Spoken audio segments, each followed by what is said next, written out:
The Commission for Independent Education has changed the way schools will participate remotely in meetings. Moving forward, CIE will be using Zoom Webinar, and there are a few differences to be aware of. The first process to be aware of is registration. When you click on the invitation link on CIE's homepage, you will be taken to a registration page.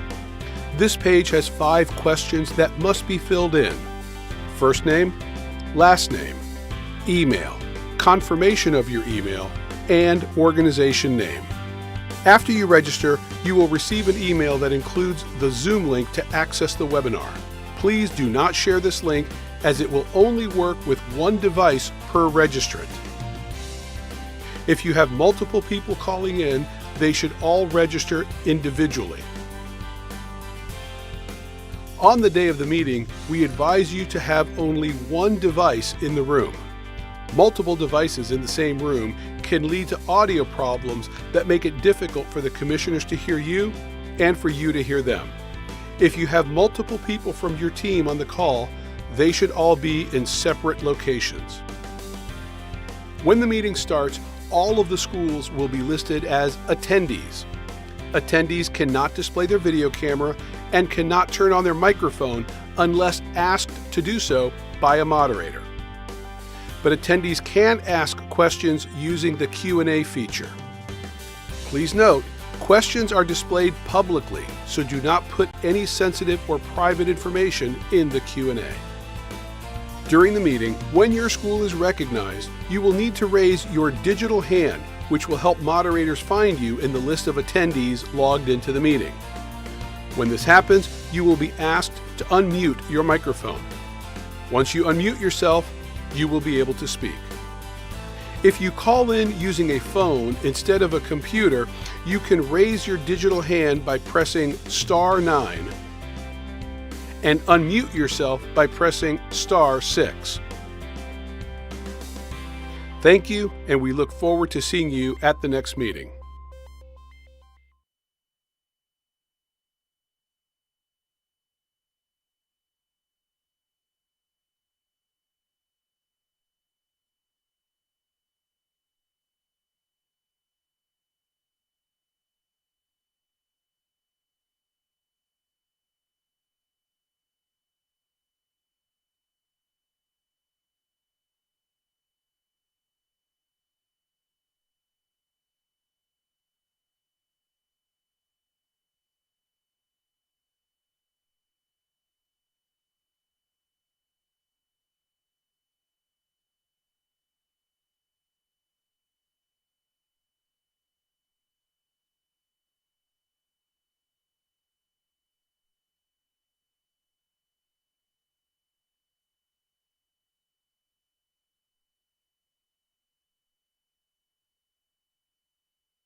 The Commission for Independent Education has changed the way schools will participate remotely in meetings.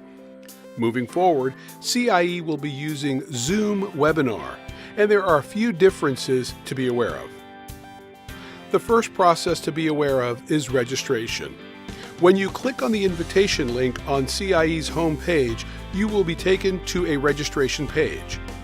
This page has 5 questions that must be filled in: first name, last name, email, confirmation of your email, and organization name. After you register, you will receive an email that includes the Zoom link to access the webinar. Please do not share this link, as it will only work with one device per registrant. If you have multiple people calling in, they should all register individually. On the day of the meeting, we advise you to have only one device in the room. Multiple devices in the same room can lead to audio problems that make it difficult for the commissioners to hear you and for you to hear them. If you have multiple people from your team on the call, they should all be in separate locations. When the meeting starts, all of the schools will be listed as attendees. Attendees cannot display their video camera and cannot turn on their microphone unless asked to do so by a moderator. But attendees can ask questions using the Q&A feature. Please note, questions are displayed publicly, so do not put any sensitive or private information in the Q&A. During the meeting, when your school is recognized, you will need to raise your digital hand, which will help moderators find you in the list of attendees logged into the meeting. When this happens, you will be asked to unmute your microphone. Once you unmute yourself, you will be able to speak.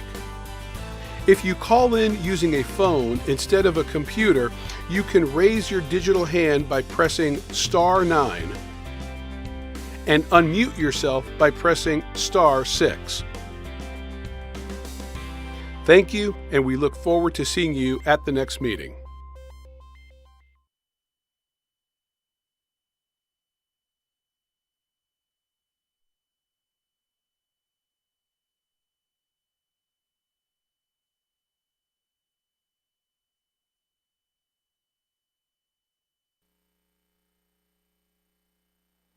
I'm all shook up. Good morning and welcome to day 2 of our Commission for Independent Education meeting here on this day, May 27th, 2021, here at Mission Inn. Yesterday we had a full house. Today it's a little bit on the light side, but we'll go ahead and get started. Mr. Ferguson? Yes, sir. Did you want to do an introduction this morning? Or? Yes. Victor, can you grab the mic and do an introduction, please? See who be here. Please introduce yourself, your name and position, and if you're a consultant, what school you're representing.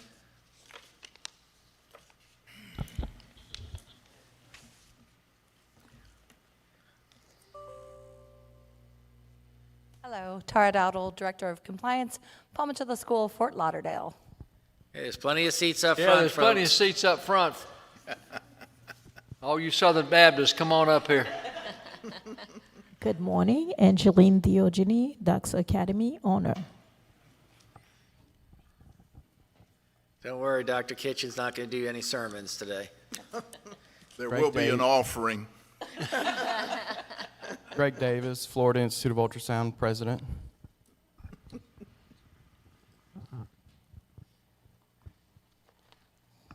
Good morning. My name is Mino Jean Lewis, represent Naples Nursing Academy.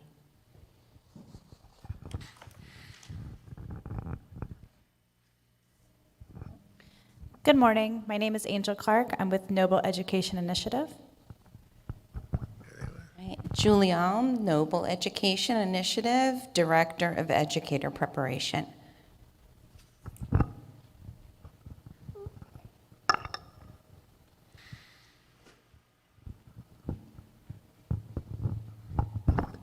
Nancy Rogers, Source for Admissions Training. Ann Bouchard, Cole Middleton.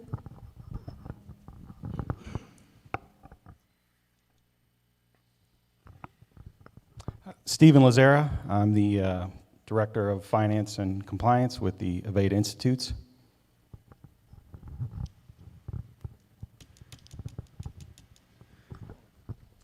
Good morning. My name's Steve Wasula. I'm the President of Select Institute of Technology.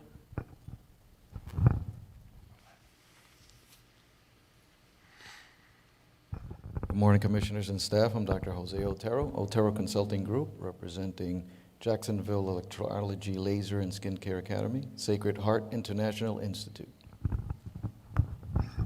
Welcome, everybody. I'm glad you were able to make it today. It makes it a lot easier when you're here in person versus calling in. So, go ahead, Mr. Ferguson. Yes, if I might. We don't need to do a roll call, do we? We did that yesterday. Just recessed yesterday. That's right, we're in recess. Okay. For those of you who don't know, Ms. Jenna Parton, who is the General Counsel for the Commission, Reese Rudolph, who's the Assistant Executive Director, Joey Smith is here, Brandon Eldridge, Victor Sorey.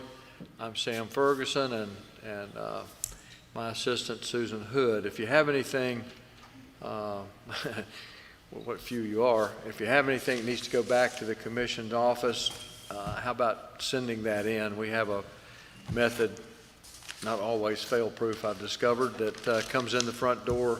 We have copies of it so that we don't lose it. If there's anything you need, please let us know and we'll try and send that to you. Otherwise, Mr. Chair, we're ready to go. Okay, let's get started here. Oh, one other thing. Let me very quickly, while it's on my mind, we're going to, the July meeting, we'll have full staff back. We're going to have folk back in the office. You know, we've been teleworking and had folk out. Should have full staff in July back, hopefully. Also, at some point, we'll be back with our regularly scheduled meeting with school people here, hopefully. Okay, great. Let's get going. The first school institutions ordered to appear back before the Commission. None. Application for provisional licensure, which is B. We have 3 items. The first school is Innovative School of Health, Jacksonville. Is there anybody here? Good morning. Can you introduce yourself for the record, please?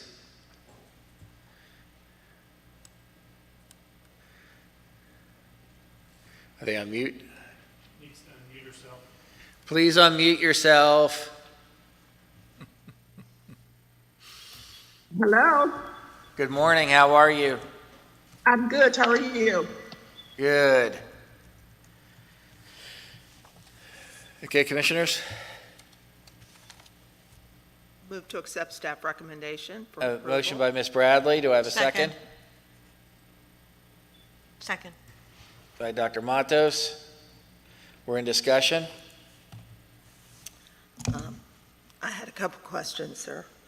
Good morning, ma'am. Good morning.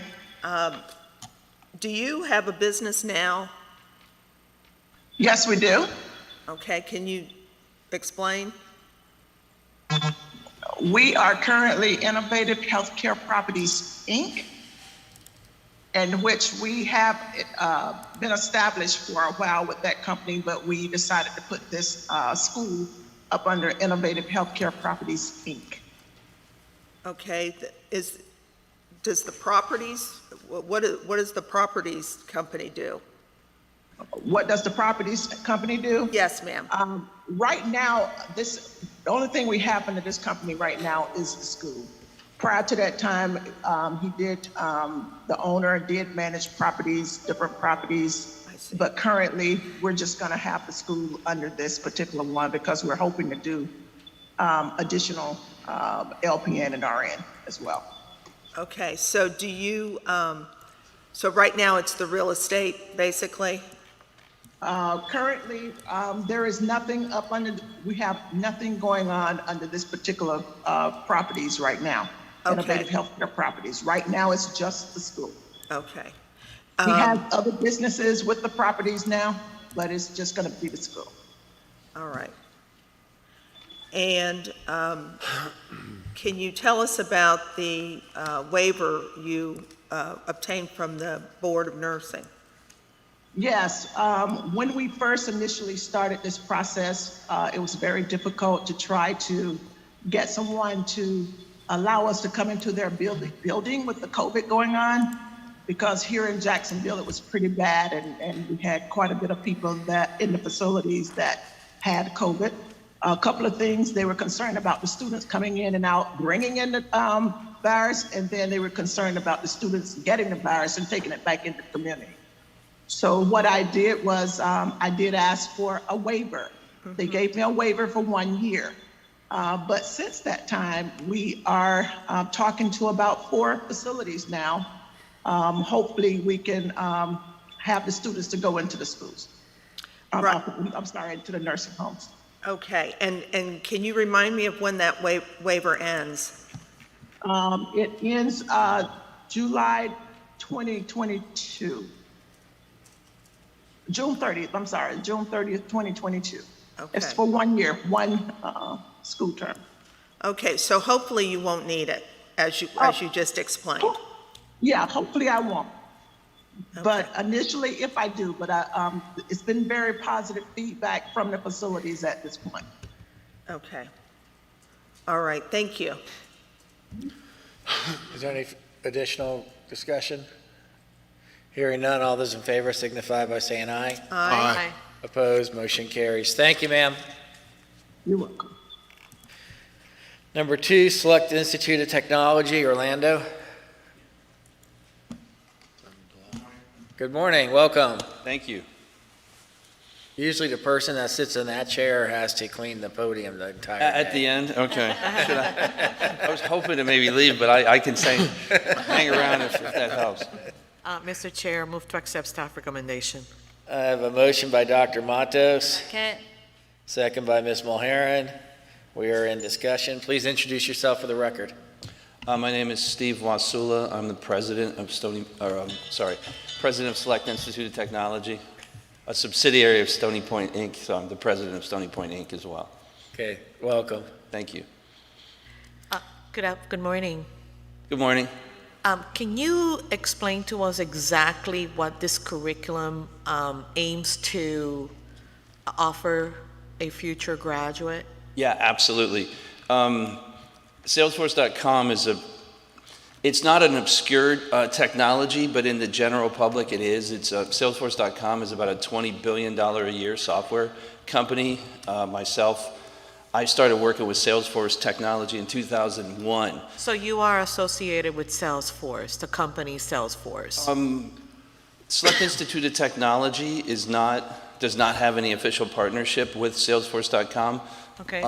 Select Institute of Technology is a subsidiary of Stony Point, Inc., and Stony Point, Inc. is a company that's been in business since February 2011, and we are a partner. We develop software for Salesforce, and we also provide professional services around Salesforce. And okay. So you are somehow, somewhere associated with Salesforce?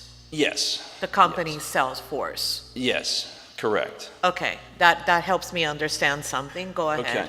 So then Salesforce.com itself it's one of the leaders in cloud-based technology. Correct. And there's tremendous demand. One of the things that our parent company does, Stony Point, Inc., is we provide recruiting, placement, and short-term and long-term contracts for people in that space. And one of the things those companies struggle with is finding qualified individuals in that. And so they're constantly, and also Stony Point, Inc. provides corporate training on Salesforce. And so many companies hire us, they go hire new college graduates who don't have any Salesforce experience, and then they hire us to come in and do 1 to 5 week boot camps to teach them Salesforce. And so what we're doing now is we've never gone direct to consumers, we've never attempted to recruit students at our corporate level, but when we decided to, we recognized the need in the marketplace. They estimate that in the next couple of years, Salesforce will create about 4 million jobs, and they're looking to fill those with technology people. And so there's just nobody right now, there's not nobody, but there's very few training opportunities for someone before they get a job in that ecosystem. So that's what we're looking to provide, and there's 2 tracks that we're doing. Salesforce is pretty neat as a technology. It's kind of unique in that most boot camps like we're proposing are going to be about developer and writing code. And this curriculum is about writing the code for? So we have 2 programs. We have the Salesforce Developer Program, which is about writing the code. And so that's going to be, you know, similar to the other coding boot camps, but it's specific to writing code for Salesforce. And then the second program we have is the Salesforce Administrator Program, which is pretty unique in that that's geared towards people who want to be in technology, maybe are good with technology, and want to use technology more on the business side. And you can actually develop software without writing code. So we think there's a big market of people, you know, who maybe want to be more technical, want to be more in technology, but don't really want to just write code all day. And that administrator program is geared towards those students as well. Actually, it's amazing to me that I'm familiar with Salesforce here, but and I understand. So, is this then company to feed employees for Salesforce? Not specifically, no. Salesforce. So because I mean. Let him answer the question. Yeah. Please. But if I can make a comment. So because the technology itself, it's only unique to Salesforce. That's what you said. Well, so Salesforce has its own proprietary technology, but their technology is used by 250,000 companies around the world.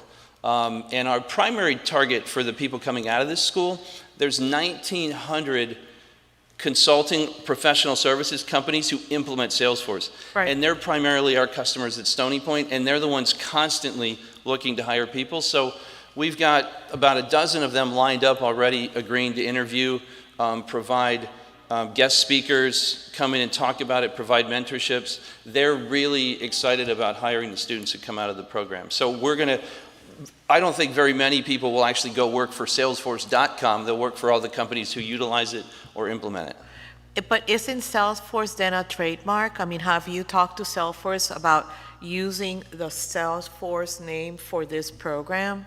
I mean, for this training. Yeah. Do you have any kind of agreement or authorization to say we can use it as a name for a training program? We don't have a specific agreement with Salesforce to say use the trademark in our program, but as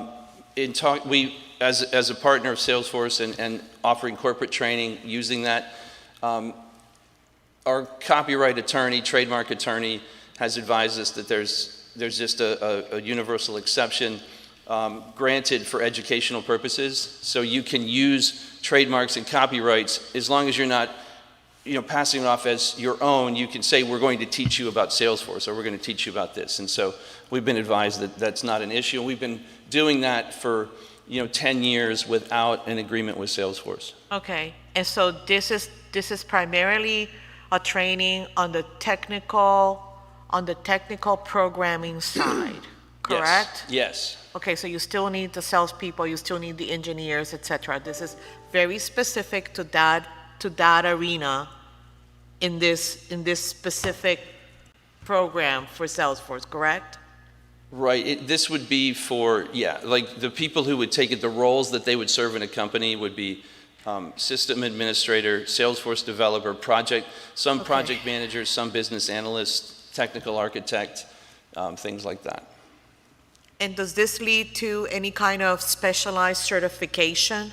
So we are not promising students that they would get certified. The certifications for Salesforce.com are administered by Salesforce.com through web assessors, so we cannot provide the certification testing, but we are preparing the students in the administrator program, we're preparing them to take 2 certification exams. One is the Salesforce Certified Administrator, the other is the Salesforce Certified Platform App Builder.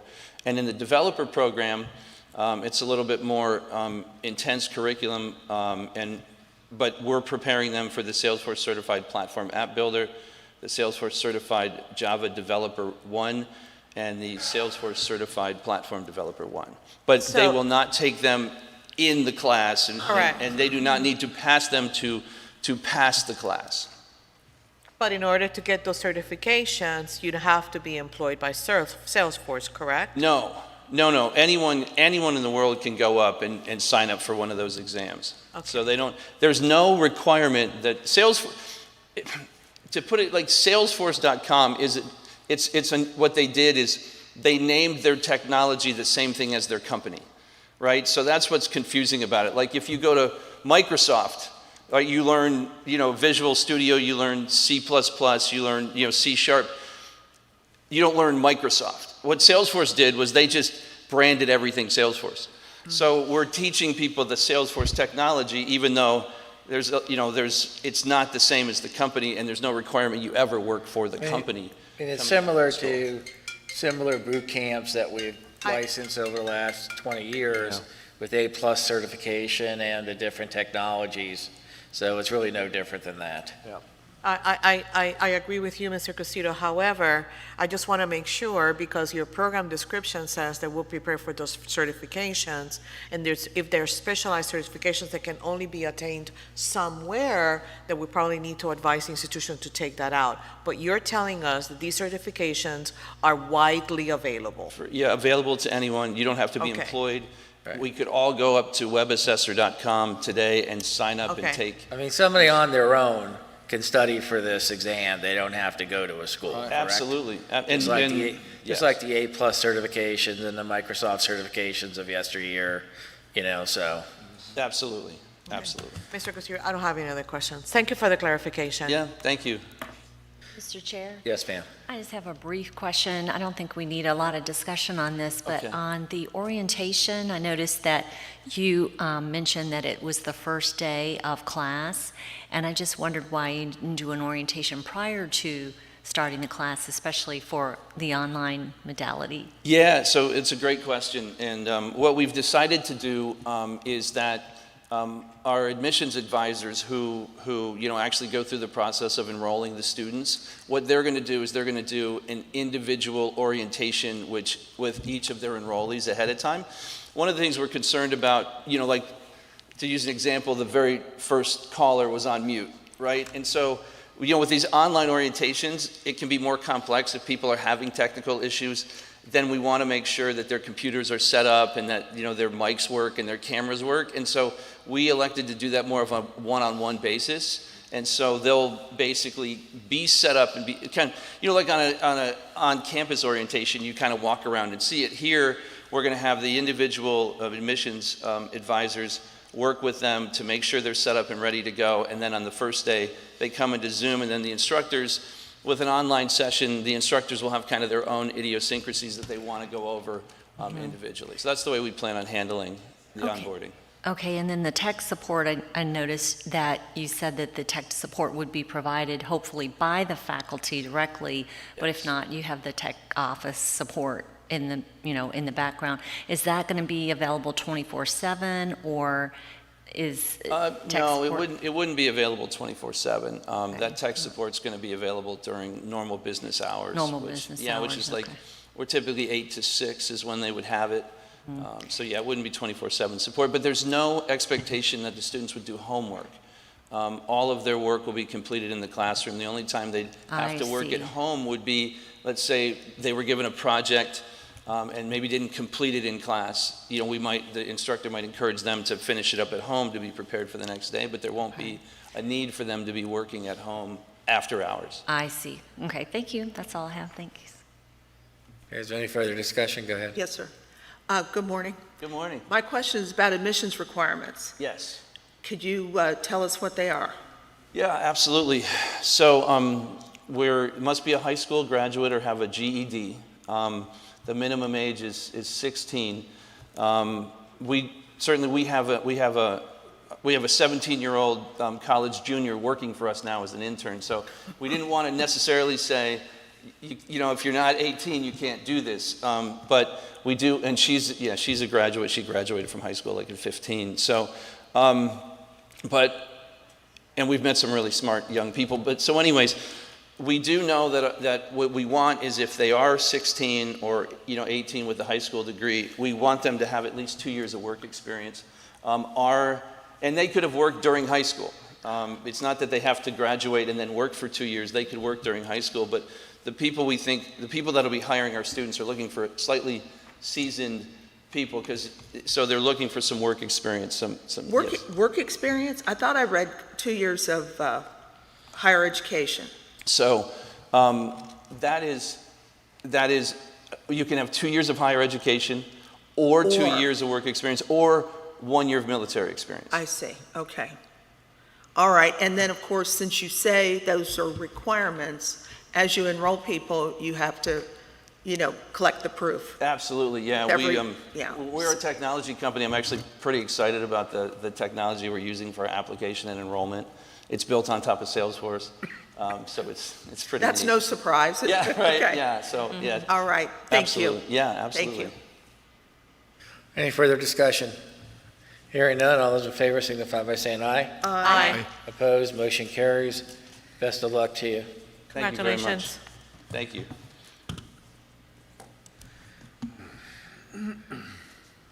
Tony's Academy.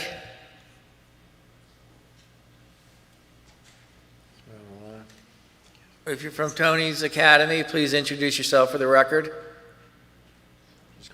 Good morning. Good morning. My name is Antonia Hernandez. Welcome.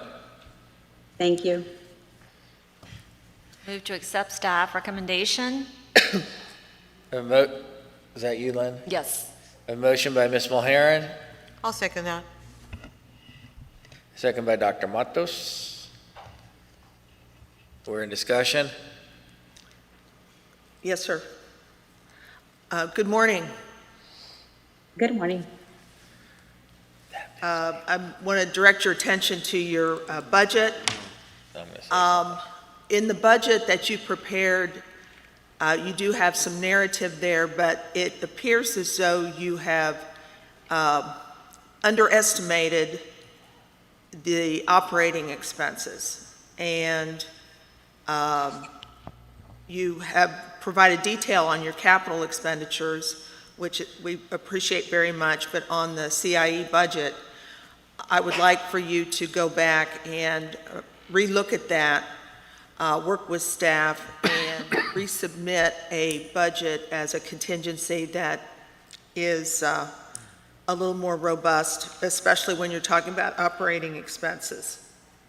Also, in your business plan, to restate your policy on bad debt. Okay. And again, just work with staff, and perhaps your CPA could help you with that a little bit. Right now, do you operate a salon? Yes, I do.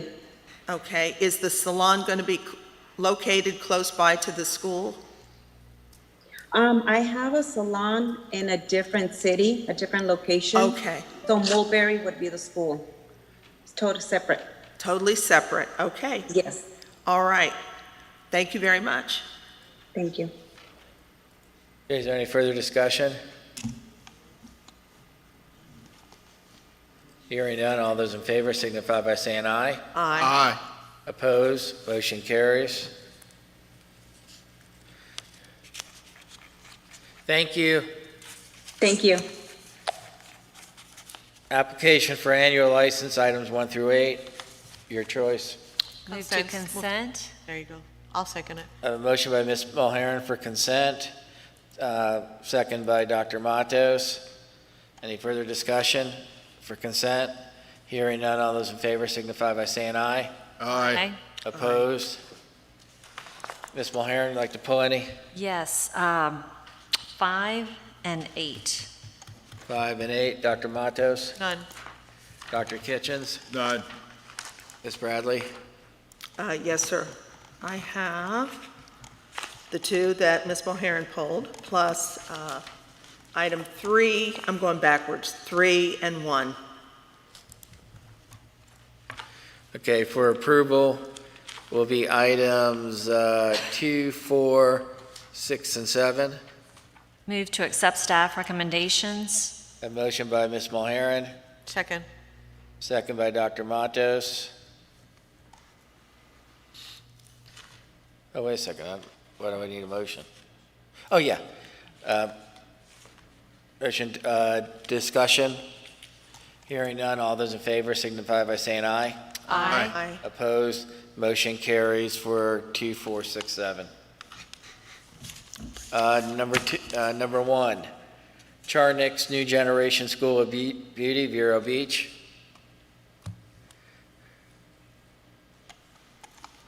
Move to accept staff recommendation. I believe we have somebody with us. Good morning. Good morning. I'm Holly Camacho, and I'm with Share Consulting, and I work with Charnick's New Generation on their accreditation process. Okay, welcome. Thank you. Good morning, ma'am. That was going to be my question, where I read about you're a candidate for accreditation. Yes. Can you explain? A candidate for accreditation is a two-step process with NACIS, the proposed accreditor of Charnick's. The first step is candidate status, and once that is complete, it becomes an initial candidate status. There's just a two-step process. There's an initial visit where they go through everything and write up any recommendations. They come back and they are not to the second visit step yet, so they're still in the candidate visit process. Okay, great. Has there been an initial visit yet? No, just an initial self-study, and we're waiting for that date right now. They're a little backlogged due to COVID. Okay, but you've submitted a self-study. We have our self-study prepared, yes. Has it been submitted to the commission? To your commission? No, or to NACIS. Yes. Okay, all right. That's all I had. No additional You're going to make questions. a motion? Move to accept staff recommendation. Motion by Nancy Bradley, second by Lynn Mulheron. Any further discussion? Hearing none, all those in favor signify by saying aye. Aye. Aye. Opposed? Motion carries. Thank you for joining us. Thank you all. Number three, Massage Therapy Academy, Jacksonville. Move to accept staff recommendation. I have a motion by Ms. Bradley, Second. second by Ms. Mulheron. We're in discussion. Is there anybody on? Yeah. Good morning. If you're from Massage Therapy Academy, please introduce yourself for the record. Good morning. This is Teresa Matthews and Carla Morello. Good morning. Good morning and welcome. Good morning. Thank you for joining us.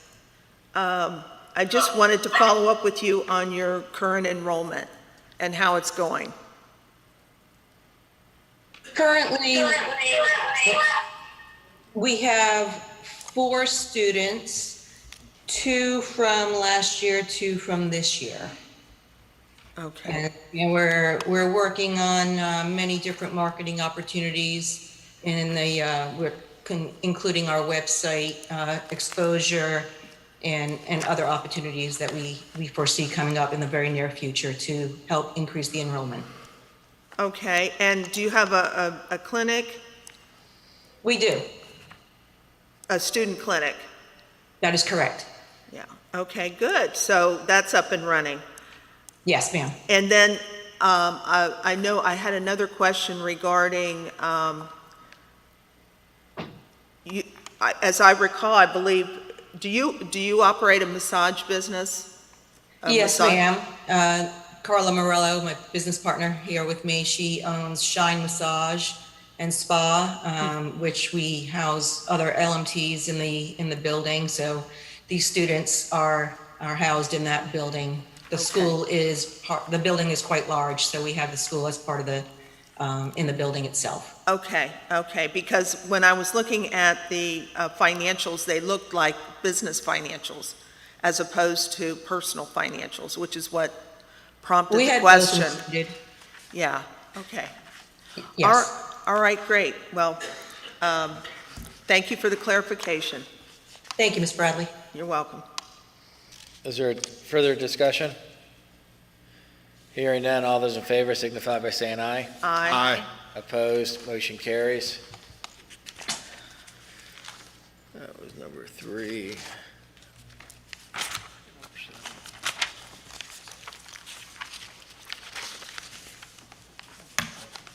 Number 5 is Palm Beach Academy of Health and Beauty, Lake Park. Yes, move to accept staff recommendation. Motion by Ms. Mulheren, Second. second by Nancy Bradley. We're in discussion. Yes, Mr. Chair, I pulled this one. I don't know if there's anyone here from the school. Nobody's on the line? There was Okay, go ahead. a lot going on with this, and I just wanted to make sure that staff and the school had an opportunity to update us if there was any new information on the denial. You know, the deferral from, It says deny the annual license. yeah, but it's going to provisional. Right, right. Maybe So an update on Yeah. ACCSC. that's what I'm asking. Is And the- you're asking for a staff update? Just if there's anything you can shed light on, any additional updates? No, I think Okay. everything's in front of us. everything's there. Yeah, okay. You know, to deny the annual license and failure to meet the ACCSC requirements for placement. Right. Okay. Can we schedule? And just as an aside, I will tell you, talking to, and by the way, I guess everybody knows that Chris is gone, is now the new head of Asset. Yeah, good guy. Anyway, the credit commissions are really, right now, getting real picky about some of their stuff. And I'm assuming because of ACICS, but they really started to crack down on some of this, and this is a good example right here. Okay, thank you. Can we schedule a site visit, please? Sure. Yeah.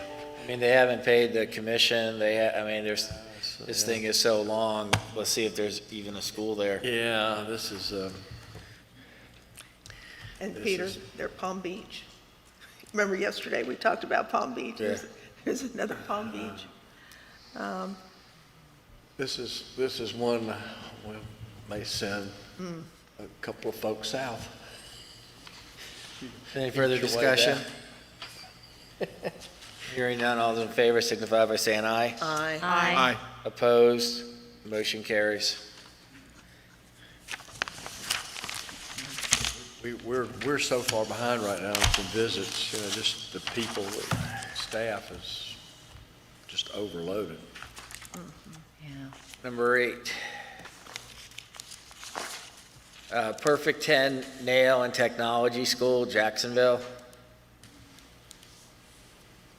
Move to accept staff recommendation. I have a motion by Ms. Mulheren, Second? second by Nancy Bradley. We're in discussion. Yes, Mr. Chair, on this one, same thing, just because it's a denial, giving the school and staff an opportunity to bring forth anything further if there's anything additional.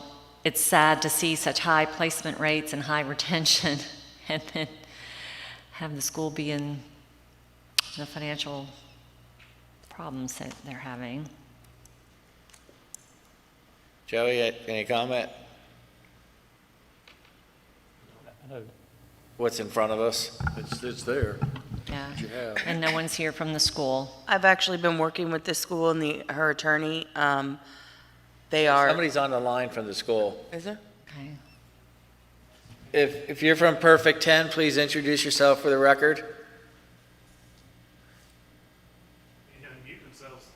Please unmute yourselves. Can you hear me now? Yes, we Can you can. hear me now?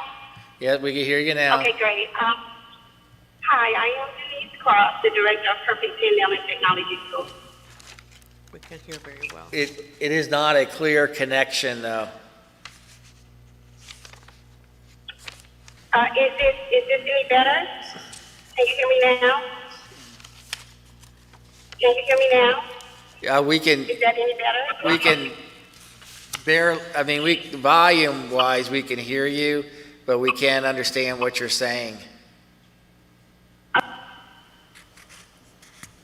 So, do you know how long you're going to be in the commission meeting? Because I am en route there. I'm about an hour out. I'm sorry, I couldn't understand. Are you on your computer?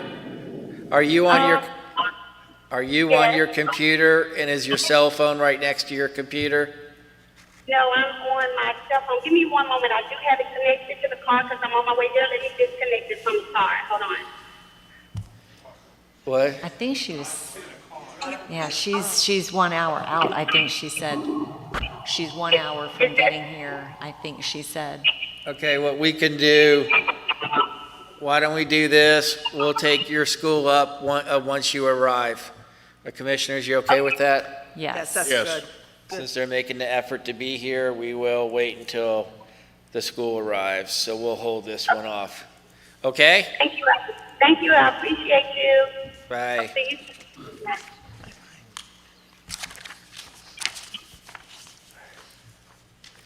That was what, number eight? Number 8.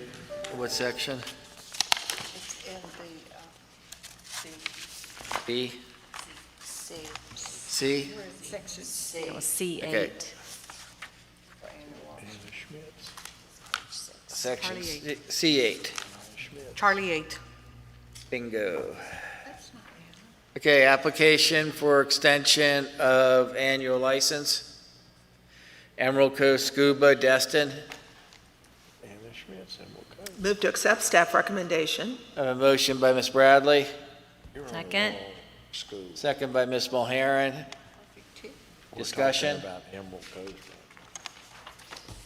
Hearing none, all in favor, signify by saying aye. Aye. Opposed? Motion carries. Up to date now. Application for annual renewal, 1 through 20. We could take them one at a time or via consent. I'll move to consent, Mr. Chair. I have a consent motion by Dr. Matos, Second. second by Dr. Kitchens. Discussion, hearing none. All those in favor signify by saying aye. Aye. Opposed? Motion carries. Ms. Mulheron, do you have any to pull? Just number 8. Okay. Dr. Matos. None. Dr. Kitchen. None. Ms. Bradley. Yes, I have 14. You going backwards again? Excuse me? You going backwards again? No, I'm going forward this time. Okay, good. Yes. 14 and 18. Okay, thank you. Screws up my little list here. Well, that's therapy, right? Yeah. Okay, for consent approval, let me remind everybody, even though you're on a consent agenda, doesn't mean you can automatically go out and make the changes. You have to wait until you get the letter from the executive director.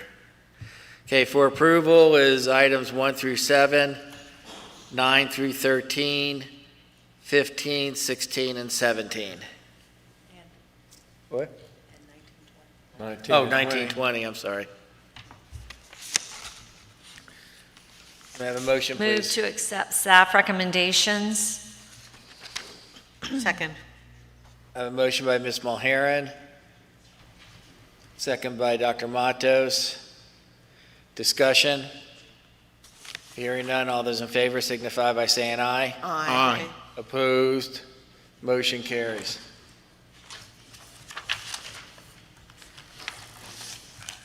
Somebody's running up to the podium already. It's number 8. He's anxious. Number 8. Florida Institute of Ultrasound, Pensacola. That's a drive for you. Good morning. Please introduce yourself for the record. Greg Davis, President. Welcome. Thank you. Good morning. Move to accept staff recommendation. We have a motion by Ms. Mulheron, Second. second by Dr. Matos. We're in discussion. This is to deny annual license and conduct an orderly closure. Would you like to make any comments, sir? I guess I expected questions, but. They'll be coming, but if you want to make a statement first, you're more than welcome. Well, I guess first off is that, ideally I would like to postpone or to just extend, get an extension to July. We are working through some issues. We have gotten most of those things corrected. I noticed in the write-up, it talked about our placement. Our placement last year was low. We did submit to the commission a report on the placement. In the report here, it says that we did not, but we did submit our placement plan for that. Currently, our placement at this point in time is 83%. As we're going forward for this reporting time period.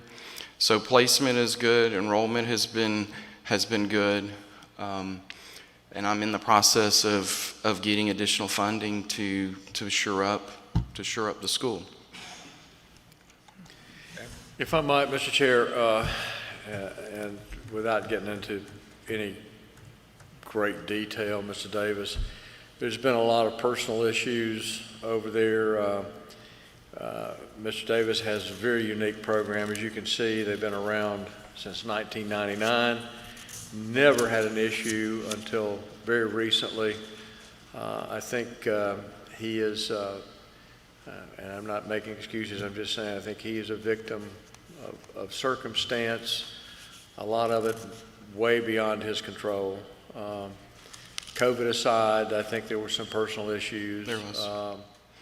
That neither here nor there, but he has been more than willing to work with us. He's attempting, I think, even though he's lost accreditation and funding, again, circumstances that none of us hope to be in. He's working with his students. I am. He's trying to figure out how to get some funding. He has not dismissed any students. How many do you have right now, Ms. Davis, that are self-paying? Well, we started an April class, and we started 10 of those. Yeah. We typically 15 is the most that we can accept because of clinicals. His programs are very unique. In fact, I personally had taken a look at what's available, what he does, and how he does it. And there's nothing, in fact, Joey and I and Susan, we were looking at what's available, and quite honestly, there's no one over there that does what he does. My recommendation would be that we give him until the July commission meeting and see where we are. And you know me, I'm pretty hardcore, but Mr. Davis it's just one of those things that I think that given a little bit of help, and I think he can work himself out of this. Especially, it's interesting that he's able to have students that come in and say, no, we want to take this program and we're going to pay for it. So out of their own pocket. And he's working with those students too, so. Yes. Hope that helps. The state has received, CIE has received a train-out plan.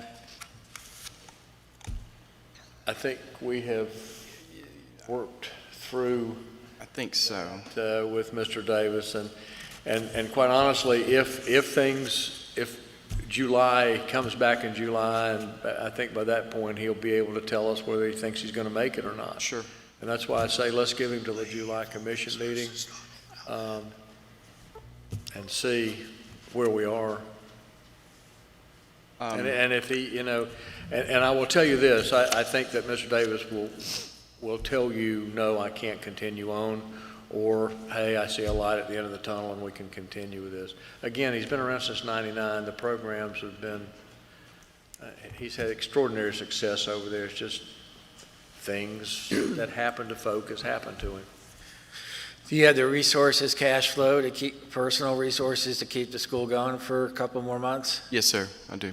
So the teachers will be paid? Yes, absolutely. And the students will get serviced 100%?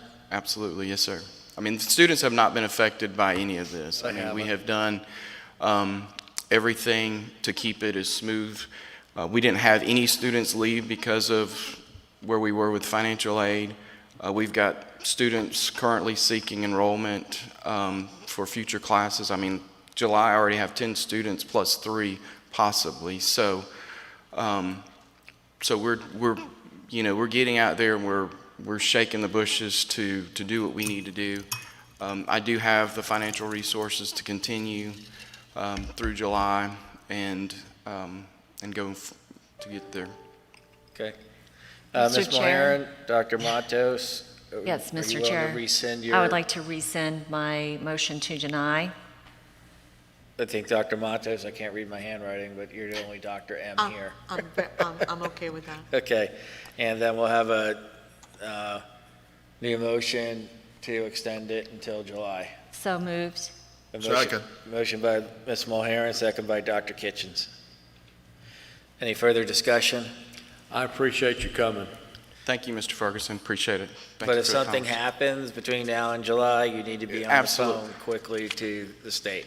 And we were, yes, sir. I mean, I will keep in touch with Jason to let him know what's happening and where we are and all that. He's got my cell phone number, so I will definitely keep you guys informed of what's happening. Okay, very good. All those in favor signify by saying aye. Aye. Opposed? Motion carries. Thank you. And Thank you. Appreciate it. And good luck to you.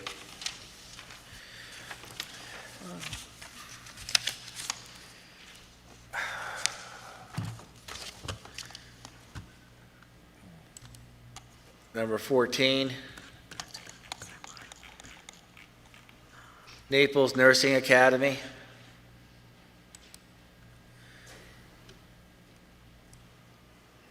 Move to accept staff recommendation, Mr. Chair. Morning. Good morning. Introduce yourself for the record, please. My name is Mino Jean Lewis. I am the director owner of Naples Nursing Academy. Okay, welcome, and thank you for making the trip up here. I know. Thank you. I have a motion by Dr. Matos, Second. second by Ms. Mulharen. We are in discussion. Yes, I asked for this Okay. one. Good morning. Good morning. How are you doing today? Fine. Good, thank you. Okay.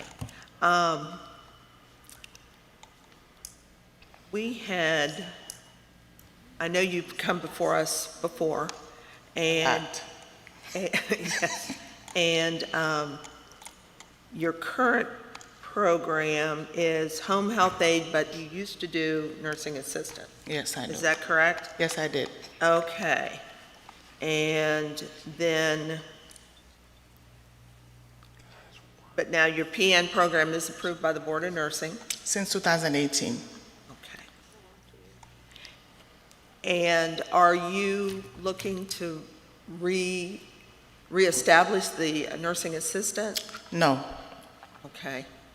Can you give us some background on it? Well, the problem is for the nursing assistant, in Naples, we have staff issues. When our CNAs finish our nursing assistant program, the ALF, they just hire them. And then they just don't want to take the board. They're just like kind of lazy. So by the time they take the board, like 20% information is missing. So that's why I was like 58.9% for the CNA program. So it's better for them to have the HHA program. They don't have to take the board. They just go ahead and work in. So, and that's what I say, I'm not going to do the CNA program anymore because they're not because as soon as they finish, they just hire them. I have a lot of agencies that were waiting for HHAs. It's booming over there. So I don't want to do the CNA because they just go to work and then they don't study, so they're not going to pass, so there's no points to do it. Right. I remember reading that information in your material. Well, I think it's a good strategy. How is and you have many graduates. Oh, yes.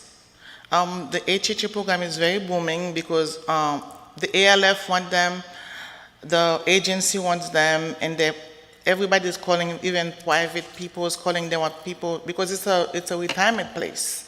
And they're just creating more, they're just building more agencies, more ALF, more nursing home. So they just want it over there. Right. And I'm the only one probably, maybe give the HHS program, so it's very booming over there. So they get hired right away and instantly. Instantly. Well, that's great. That's great. And what you were saying is that the nursing assistants, the ALFs, would hire them.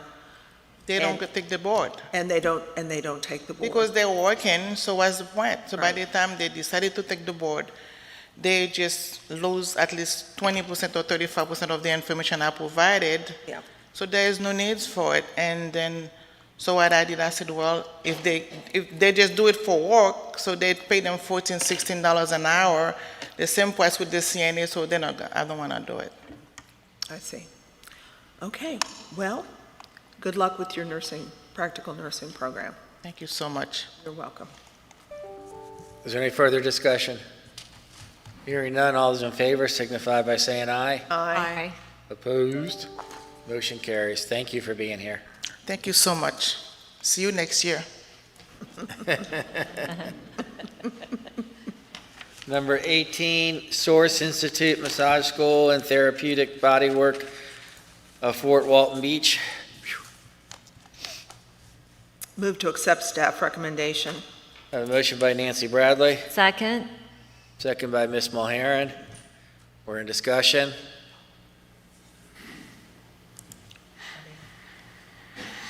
No one's on?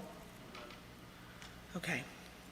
All right, then the questions I have are having to do with their online modality. How is their program structured to deliver the online You want these all as contingencies? contingency? Yeah. Be specific with how many hours online, how many hours in class, et cetera. And then the other question I had is that does the shorter massage therapy program transfer into the longer massage therapy program? Okay. You made the original motion, so you're okay with the contingencies. Ms. Mulheron, are you okay with the contingencies? Yes, sir. Very good. Is there any further discussion? Hearing none, all those in favor signify by saying aye. Aye. Opposed? Motion carries. Would you like that brought back at the next meeting? I don't think so. I think staff can handle it. Thank you for asking. That was it in that section, correct? Yes. Okay. Okay, we're going to take a Judy Rogers 15-minute break. So, see you at 10:15. Really a 19-minute break, but.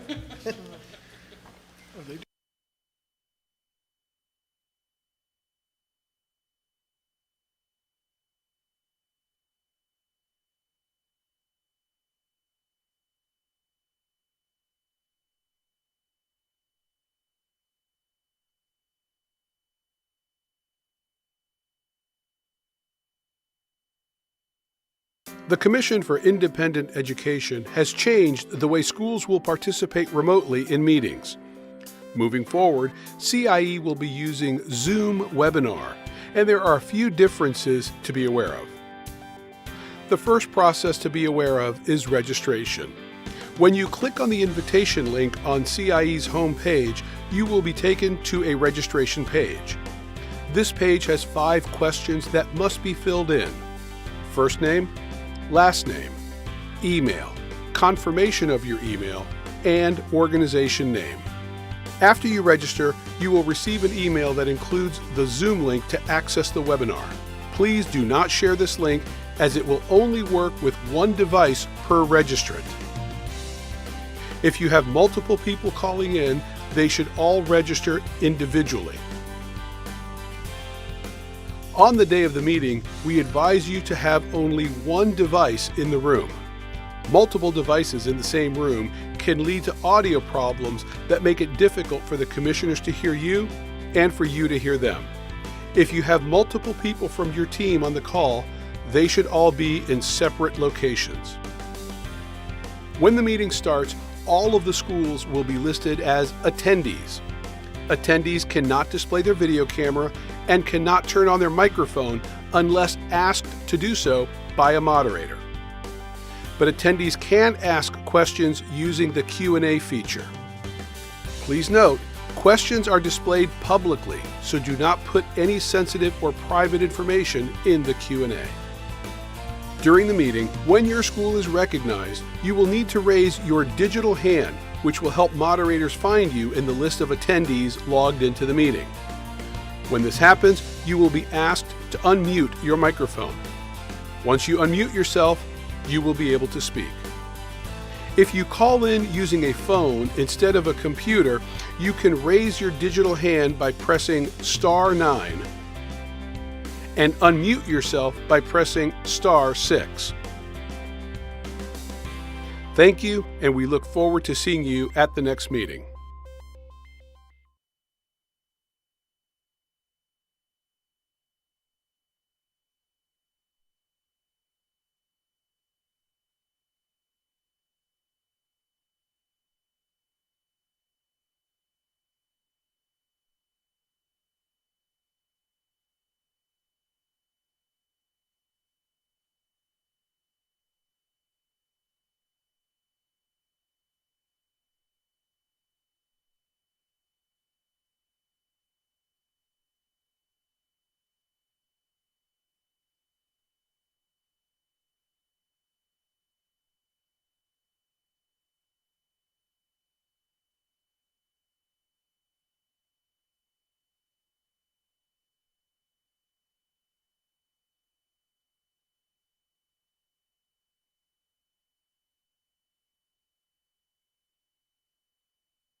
The Commission for Independent Education has changed the way schools will participate remotely in meetings. Moving forward, CIE will be using Zoom Webinar, and there are a few differences to be aware of. The first process to be aware of is registration. When you click on the invitation link on CIE's homepage, you will be taken to a registration page. This page has 5 questions that must be filled in. First name, last name, email, confirmation of your email, and organization name. After you register, you will receive an email that includes the Zoom link to access the webinar. Please do not share this link, as it will only work with one device per registrant. If you have multiple people calling in, they should all register individually.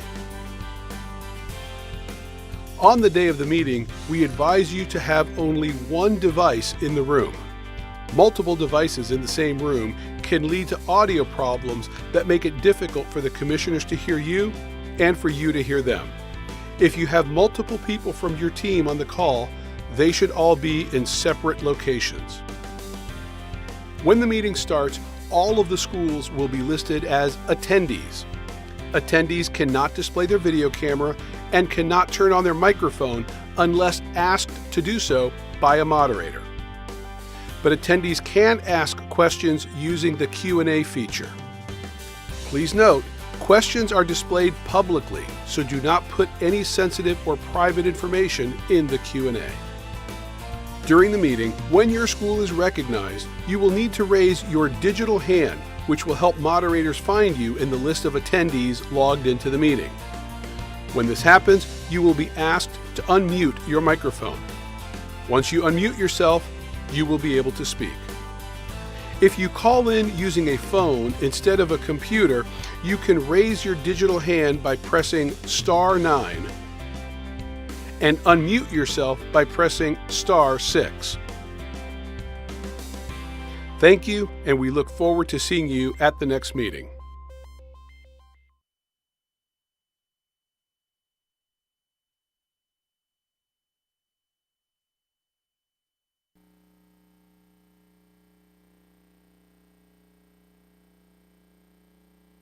We're going to go ahead and get started. Nancy, can you do me a favor? Can you bring Ann Artel, Ann, whatever her last name is now, in?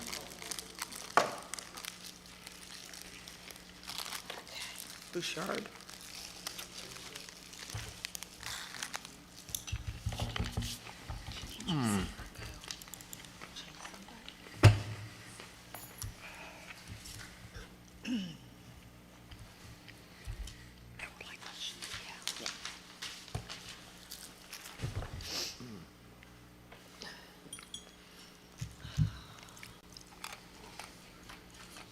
Before we get into F and then G, I want to make a comment.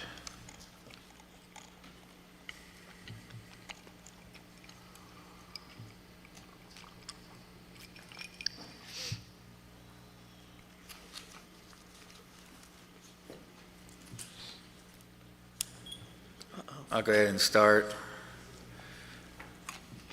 We usually have in the audience, we have vendors and we have consultants. And they've always acted with integrity and the utmost professionalism. Earlier today, we witnessed, after a school was done, that we had a consultant walk right up to the school during our meeting, okay? I expect all consultants and vendors, this was a consultant, to act with the utmost integrity and professionalism and not act like an ambulance chaser. That is not acceptable.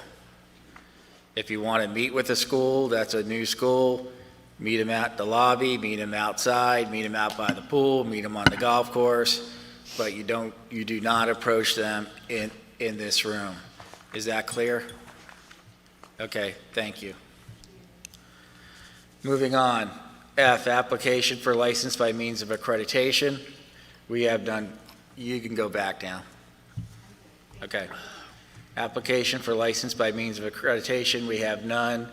G, annual review of license by means of accreditation. We have 12 of them. Move to consent, Mr. Chair. I have a motion by Dr. Matos for consent, Second. second by Ms. Mulheron. Hearing no further discussion for consent, all those in favor signify by saying aye. Aye. Opposed, motion carries.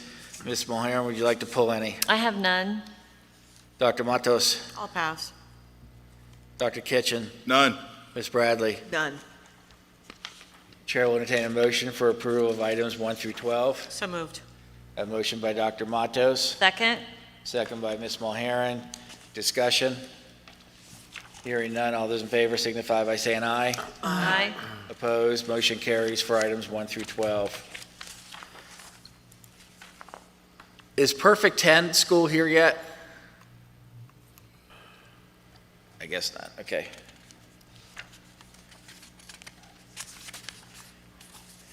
Application for program approvals and modifications.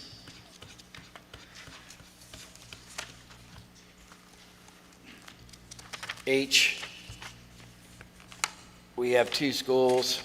First one is Doxa Academy, Palm Bay. She's here. Move to accept staff recommendation. A motion by Nancy Bradley, Second. second by Ms. Mulheron. We're in discussion.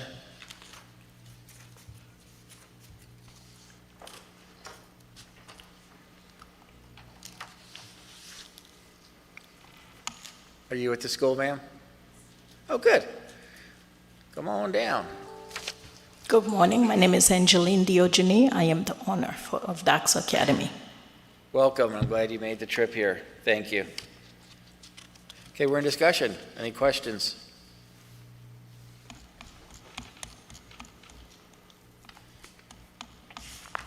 Hearing none, all those in favor signify by saying aye. Aye. Opposed? Motion carries. Thank you. Now, if you weren't here, we probably have 15 questions for you. But thank you for joining us. Number 2 is Miami Barber Institute, Miami. This section, we're on a roll. Introduce yourself for the record. My name is Luis Castillo, president of Miami Barber Institute.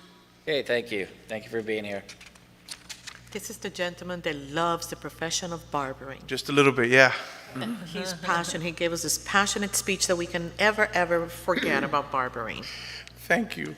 Is there a motion in there, Dr. Matos? With passion, on behalf of him, I will do that. It's infectious. I have a motion by Dr. Matos. Do I have a second? With lethargy, I second. Can somebody get me a dictionary, please? Just a kid from Brooklyn, you know? Okay, we're in discussion. Yes, Mr. Chair. Go ahead. Good morning. Good morning, Ms. Bradley. Are you taking your currently approved 1,200-hour program and amending it to 900? Yes, that's correct. And we believe we're also proposing a new program for restricted barber of 600.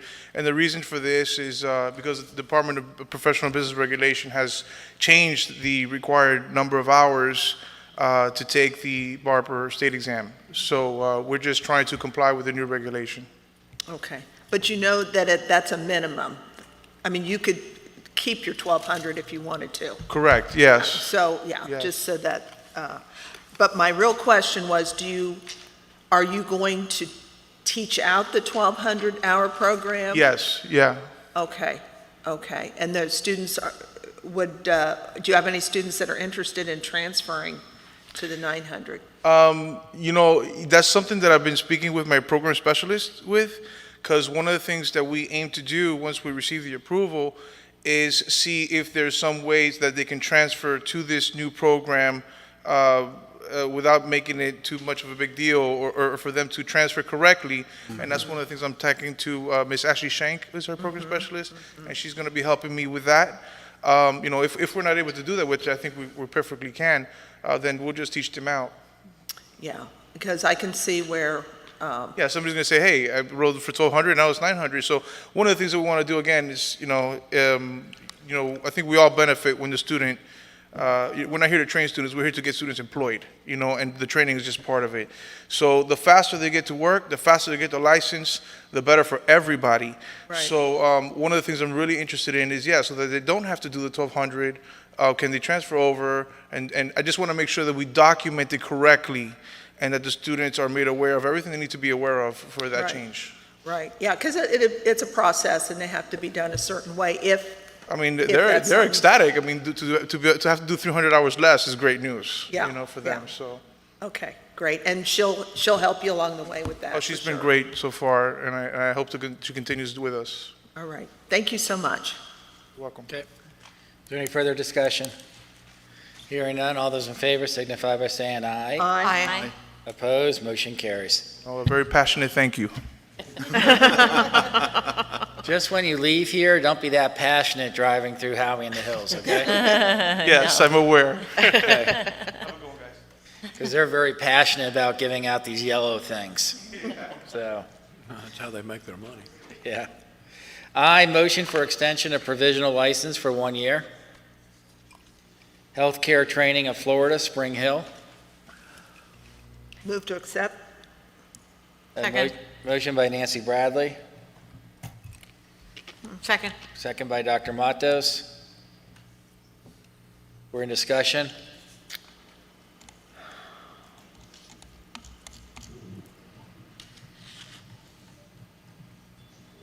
Hearing none, all those in favor signify by saying aye. Aye. Opposed? Motion carries.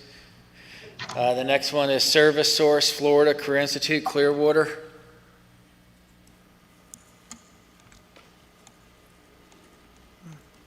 Move to accept staff recommendation. Chair will entertain a motion, thank you. A second? Second. Second by Dr. Matos. The motion was originally made by Ms. Mulheron. We're in discussion.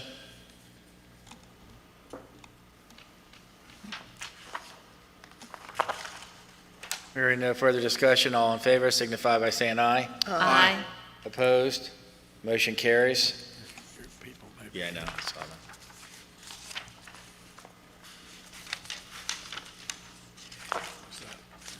Are you all from 10 Point? Perfect, 10. You guys just walked in, right? What school are you from? Okay, so that's not, you weren't on the call earlier that said you were on your way? Okay. Motion for extension of license. We have 1, 2, 3, 4, 5, 6, 7, 8, 11. Move to consent. Motion by Ms. Mulheron for consent. Second. Second by Dr. Kitchens. Discussion for consent. Hearing none, all those in favor signify by saying aye. Aye. Opposed? Motion carries for consent. Ms. Bradley, we'd like to pull any. No, sir. Dr. Kitchens? No. Dr. Matos? No. Ms. Mulheron? None. Chair will entertain a motion for approval of items 1 through 11. So moved, sir. A motion by Dr. Matos. Second. Second by Ms. Mulheron. We're in discussion.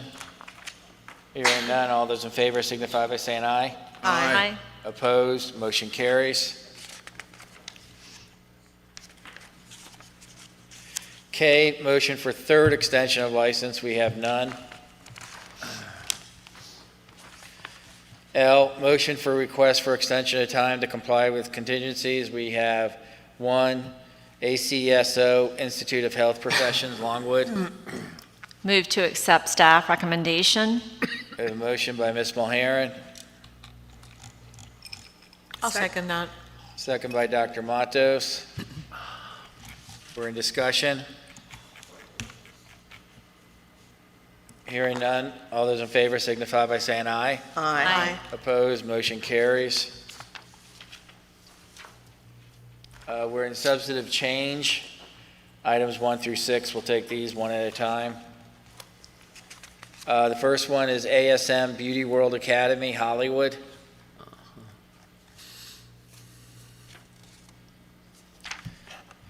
Substantive change, issue of a provisional through July 31st, 2021.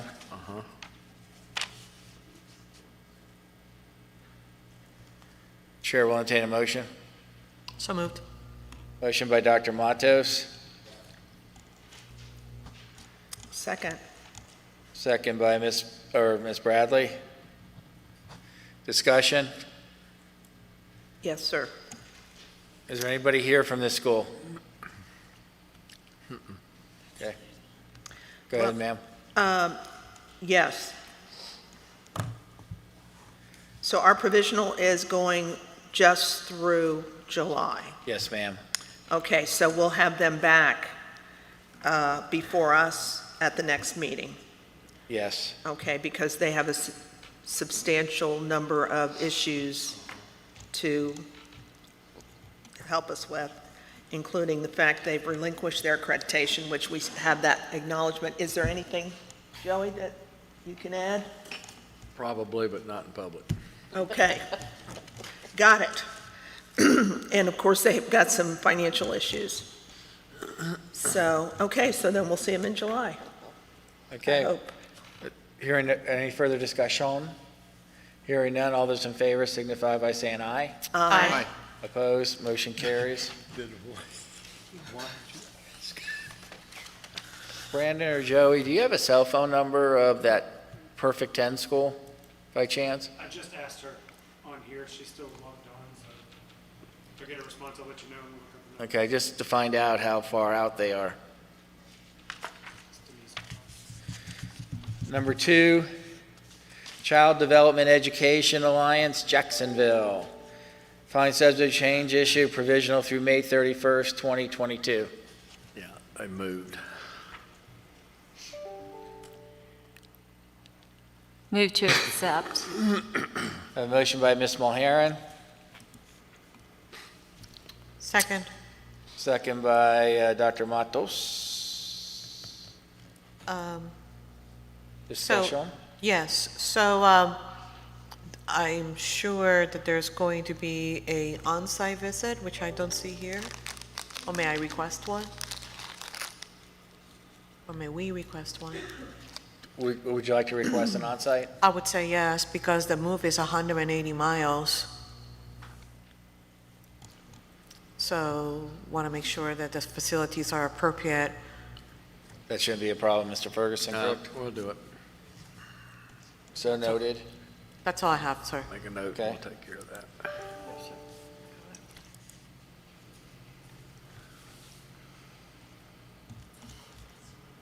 Is there any further discussion? Hearing none, all those in favor signify by saying aye. Aye. Opposed, motion carries. Number 3, Elite Bartending School, Southwest Florida. It's a denial, substantive change, conduct orderly closure. Is there anybody here from that institution? No. Okay, So, do we have a motion on the floor? not yet, So can I put a motion, well, actually, may I ask a question before we put a motion on the floor? of course. So we are denying the application because we did not get the full documentation for the change of ownership. That and their financials they don't have good financials. Okay. And New the school owner. is not here? Nope. I guess my question is, I mean, if one of the reasons is the documentation is not here, we have worked with schools in the past so that they can complete the documentation, is there a possible choice to do a waiver so that they can submit the documentation and be here in July? I think they've sort of abandoned that. We haven't been able to get up with anybody. I'm not even sure there's anything there. Okay. All right. That was my only comment, I mean, sir. if they're unresponsive to the commission, I totally understand. That's why I wanted to ask the question. No, that's Just fine. because I know that we are a commission that really works with the schools. Yeah, that's a legitimate question, that's fine. So with that in mind, then, so moved with staff reform. I'm sorry. Motion by Dr. Matos. That is correct. Thank you. Do I have a second? Second. Second by Ms. Bradley. Discussion? Hearing none, all those in favor signify by saying aye. Aye. Opposed, motion carries. 4, Lee Professional Institute, Fort Myers. Subject change, issue provisional license through May 31st, 2022. Move to accept.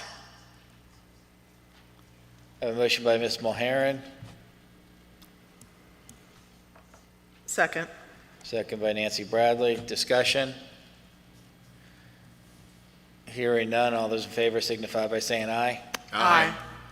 Opposed, motion carries.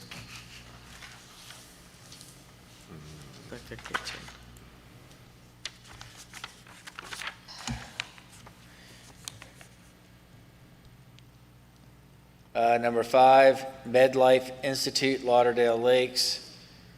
Find substantive change, issue provisional licensure through May 31st, 2022. Move to accept staff recommendation. Second. A motion by Nancy Bradley, second by Ms. Mulheron. We're in discussion. Sorry, there's someone at the podium. Oh, I'm sorry. I was looking down. Please introduce yourself to the record. Good morning. My name is Womi Lewis, currently president of United Heart Consultant, prospectively purchaser of MedLife Institute. Okay, Siobhan Jones, outside legal counsel. welcome. Since we do have guests here, does anybody have any questions? I wanted to Good, go ahead. follow up. Good morning. Yeah, still morning. So it looks like, just from reading your presentation, that this has been in the works for quite some time. Can you tell us about that?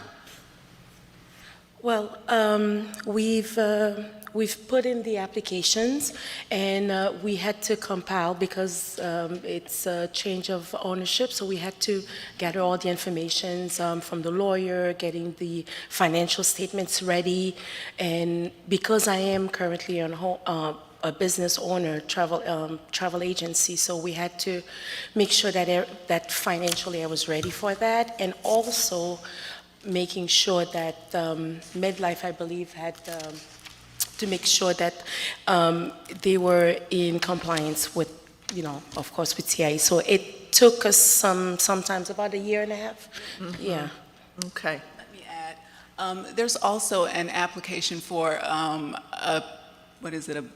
Associate of Nursing program, and the institution was required to file an annual renewal so that application could be considered. So that added about 4 months to this process. That's why it took so long, I think. Okay. And as I was reading the documents, I saw that, and I can't remember the name of your company. United Heart Consultant. Right, at the heart, right? United Heart Consultant. Yes, okay. And so what do you do in that business? Well, it's a corporation, and I own a travel agency since 2006 now, who has been very successful until COVID, of course, because, travel stopped, tourism stopped altogether. But we mostly specialize in groups, conferences, and events. Okay. That's what. But with the name Heart, I kept thinking medical. But is that separate from the It's separate from the. I'm just not clear on. No, it's just the name of the corporation, United Hearts Consultants. United Hearts Consultants. Yes. But right now, you own a travel agency. That's under correct. that. Is there any other business you're conducting under United Hearts? No. Okay, and so then you are purchasing the school, Yes. MedLife, and Now, is the current owner going to stay involved? No. The staff will, yes, the staff will, the DON and the campus director. I see. So they'll be on board. And Yes, right ma'am. now, the programs that the school offers, just strictly practical nursing? Yes. Okay, and you just indicated that you plan to apply for an Associate of Science. Yes. Once everything gets. Yes. No, that application is. It's already, Yes. it's pending. It's in, At the same time. is it in with CIE? Yes. It's, okay, and what about the Board of Nursing? No, Not yet. Not yet with the We have Board of not yet. Nursing? Okay, very good. And then you are working with the accreditor? The At accreditation has been, Go I'm ahead, sorry, go I was ahead. helping with the application. The accreditation has been approved pending the approval Mm-hmm. here. So that application was filed last fall, and the accreditor has been working with us and has been very helpful with the transition, so. Okay, very good. And that was submitted to Mr. Smith. Okay, great. And of course, and then what about the Department of Education, US? This is an institution that voluntarily, No Title IV? no Title IV. Okay, do you plan to head in that direction at a later time? At a later time. Yes, at a later time, once, we get the approval. Yes. Okay, okay. I think the plan, and she's new, so I've been helping her as much Yes, as I could. The plan was to wait until this program, the new program, was approved, and then add it to the ABHES. And once it's in both places, then go for Title IV, so that the students who enroll can get Title IV through the RN program and the PN program. If she were to apply before that, it would only apply to the PN program. I see, So, yes. and I'll be around to help you with those issues. Yes, of Oh, course. because it's quite a process. Yeah. And especially since you're new to the business, our That's business. correct. Yeah, it's, but that's great. Well, thank you so much for being here and sharing all Thank this. you for making the drive. So there's still some things that, you're working with this commission on making sure that we have, and you, you are working with Callie? Callie? Okay. Yes, we are. All right, terrific. Thank you very much. Okay. Was there any further discussion? Hearing none, all those in favor signify by saying aye. Aye. Opposed? Motion carries. Thank you, ladies. Thank you.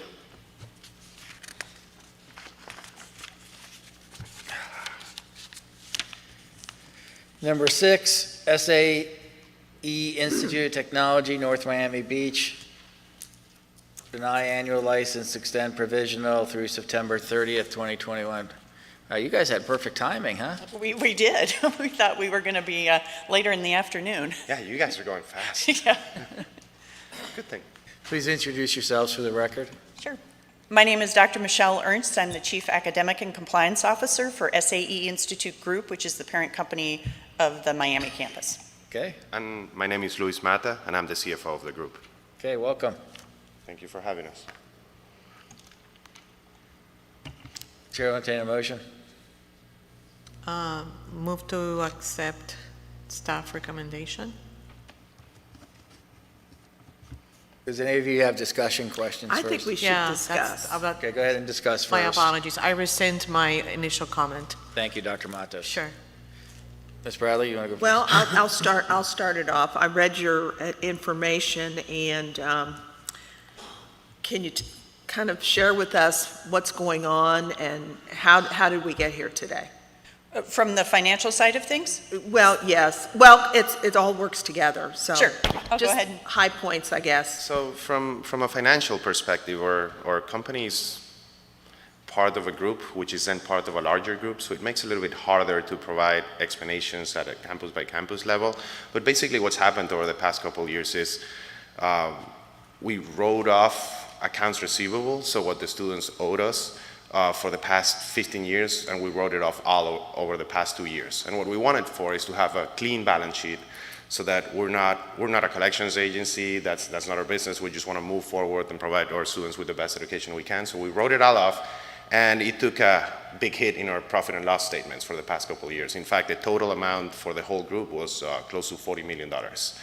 Obviously, that makes our numbers look not good, but it is a non-cash impact. From a cash perspective, like the actual paying our bills and doing everything, we're actually in the best position we've been over the past 10 years. And moreover, we're also part of a group that's very committed to doing the right thing and investing in the business. And part of it includes, if necessary, putting a letter of credit, which we already did with the Department of Education. Mm-hmm. Okay. Now, also you described some, and I'm sure perhaps Mr. Cressito will want to follow up with you on your financials, but I'd like to find out about admissions while I still have the floor here. What's going on with enrollment? In terms of population or in terms of the admissions process? No, not the process, but the enrollment. Well, certainly COVID has had a negative impact on enrollment. What we found was a lot of our students that were currently inactive when COVID hit, they wanted to be on campus. So when we had to move online, a lot of them have left. But we are confident that when we come back fully on campus, that they will be back ready to complete their program. Our students, for the most part, are very satisfied. The Net Promoter Score that we just did for the Miami campus was 92%, which is the highest of all of our 6 campuses. We've also done some other things to improve retention in terms of extending the length of the program from a 9-month to a 12-month program, so reducing the number of hours that students need to be on campus each week. We did that in our New York campus to great success in terms of graduation rates. In fact, the graduation rate and as well as the employment rate that we submitted in 2020 to our accreditor, ACCSE, met both benchmarks. Okay. And the additional thing that we've also done from an enrollment perspective is that we started a Spanish program, so offering our curriculum in Spanish to serve the market that we have in Miami. Okay. Is that a separate program? It's not a separate program, no. It's not teaching Spanish, it's teaching our current curriculum in Spanish. So you have audio technology in English and in Spanish? Exactly. Do you have separate faculty for the Spanish program? Not necessarily separate, because a lot of our faculty are bilingual. I see. So our program chair is bilingual. We have several faculty members that are bilingual, so they teach in both programs. I see. Okay. So you mentioned New York. So how many other locations are there? Yeah, go ahead. In the United States, we have 6 locations: New York City, Chicago, Emeryville, California, which is a suburb of San Francisco, Nashville, and Atlanta. You're missing Chicago. Did I say? Okay, Chicago. And worldwide, we have about 52 locations. 52? Yes. So how are they all connected from an ownership standpoint? It's the same ownership group, pretty much. Okay. Yeah. And what about with ACCSC? What's the setup? So every campus except the campus in California is a branch campus of the Nashville campus. So that includes the Miami location. So they're all branches of Nashville, and they're seen as a branch within ACCSE. The campus was accredited by ACICS, and when that whole thing happened, we made the switch to ACCSE, and one of the strategies to do that within the necessary time frame was to branch them off of Nashville that was already ACCSE accredited. I see. So the Nashville was already ACCSE as a main, and then you branched the other ones to that. Okay. Correct. To meet we were able to do that within 16 months, which was less than the 18 months required. And so with all of that, what's your status with ACCSC? We're in good standing with ACCSC. Are you on reporting? No. I would think that this... We're on financial reporting for SAE Institute Group. Right. As the big group. Right, for the reasons we've already outlined. Yes, yes. And we had a upstream change of ownership.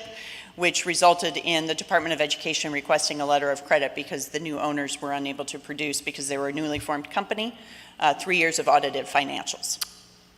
All right, now, I'm sure we looked at that, but I don't remember. When was a change of ownership done? Actually, it wasn't a change of ownership that had to be approved by this office because of the fact that it was such an upstream parent. So the SAE Institute Group, which owns Miami directly, did not change. The parent company above them did not change. The parent company above them did not change. Someone came in and bought the primary parent. And what's the name of that? Which was Navitas Limited, and the new company is BGH. So Navitas still exists, but there's additional 4 or 5 layers of more parents on top of Navitas. Oh. Now, is all of that affected? All of those companies, all of that there's all this impact on this financial. Does it run all the way up? Yes, but we're a very small part of that company. The big parent company, it's actually a $2.5 billion business. So the U.S. operations, it's very small. And they're not in the U.S.? They are. But are they a United States-based company? No, it's an Australian-based company. Australian? Yes. Okay. All right. Well, I've started on my end. So. Well, I'm just glad they didn't submit all the financials for all the layers. I need a cheat sheet to be able to tell you all the layers of the companies. I was going to ask you to do something on your financials, but I think that would take an act of God to do. But it's always good to do line item expenses on your financials, especially on your income statement, and instead of just grouping things together. You said you wrote down AR to bad debt? Yep. To the tune of what, $9 million? Actually, $16.5 million 2 years ago in 2018, and last year we wrote off the rest, which was about $24 million. So the total is 40. Okay. I thought I had the numbers. Right now, I'm just looking at the SAE Group financials. And I don't see that change. I only see a $9 million change in accounts receivable. Are you looking at the 2019 statements? I think that may be why. Well, 19 and 20. I'm comparing 20 to 19. It would be 20 when we wrote off the 6. Yeah, it would only show the 16.5. I mean, you can see a major drop from 12 million to 3 million. But for the SAE Group, their current assets and current liabilities, their current ratio is okay for that group. It's the parent company group that's opposite, and that has a lot to do with the accounts receivable. Correct. So I'm okay with their financials.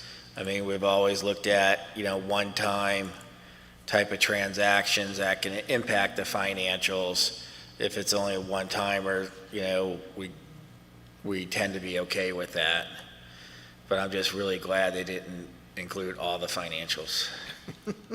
No, and our group, or ownership group, is committed for the long term. We just actually built out about 16 computer labs, which cost us about $4 million all over the U.S., and including the campus in Miami. Yeah. I mean, And we see the campus in Miami having great opportunity for us. We would like to... well, that's the only financial that's not here that should be here, is the Miami broken out, so we can see how that campus is doing. And it is embedded within the audited financials, but I 100% agree with you, and when we submit the renewal that is due next week, that's exactly what we're working on, is clearly distinguishing what the Miami campus is doing, because the Miami campus is doing well. Well, that's what we care about, number one, and also, in your situation, the next parent. Yep. Not the other parents. So, okay. Any other further discussion? I would just like to follow up on something I did not ask, and that was having to do with your application for the hybrid synchronous. It's hybrid synchronous, not asynchronous. Absolutely. Okay. So, I question. don't know how you do asynchronous in a clock hour program, so. Okay. But, That's right. Yeah, this is a clock hour program. Yep. Do you have this modality at other locations? we do, and including, it has been approved by ACCSC. Of course, it, you know, your approval is primary, is the first one that we need to seek. Okay.